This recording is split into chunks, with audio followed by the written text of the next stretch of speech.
മലയാളത്തിലെ എക്കാലത്തെയും evergreen romantic hero, ഒരു ഹീറോ ഹോണ്ട സ്പ്ലെൻഡർ തന്നെ ധാരാളം. ആരാണ് അദ്ദേഹം എന്ന് മനസ്സിലാക്കാൻ ഇന്നത്തെ പുതിയ തലമുറയ്ക്ക് അത്ര പരിചയമുണ്ടാവില്ല പുള്ളിയുടെ ആ കഴിഞ്ഞ കാലത്തെ പറ്റി. മറ്റാരുമല്ല, അത് നമ്മുടെ സ്വന്തം ചാക്കോച്ചൻ. 1997 ഫാസിൽ ഡയറക്ട് ചെയ്ത അനിയത്തി പ്രാവ് എന്ന ചിത്രത്തിലെ നായകനായിരുന്നു അദ്ദേഹത്തിന്റെ തുടക്കം. ഗംഭീര തുടക്കമായിരുന്നു പിന്നീട് നമ്മൾ കണ്ടത് ചാക്കോച്ചന്റെ കിടിലൻ റൊമാൻറ്റിക് പെർഫോമൻസ്.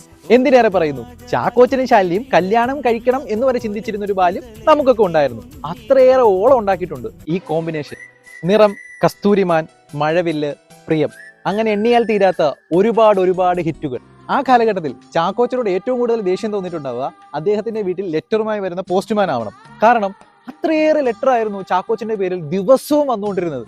2004 പുറത്തിറങ്ങിയ ഈ സ്നേഹതീരത്ത് എന്ന ചിത്രത്തിലെ ഉണ്ണി എന്ന കഥാപാത്രത്തിന് അദ്ദേഹത്തിന് ആ വർഷത്തെ പ്രത്യേക ജൂറി പുരസ്കാരം നേടിക്കൊടുത്തു. പിന്നെ കുറച്ചു കാലം നമ്മളാരും ചാക്കോച്ചനെ സ്ക്രീനിൽ കണ്ടില്ല, സിനിമയിൽ നിന്നും പൂർണ്ണമായി വിട്ടുനിന്നു.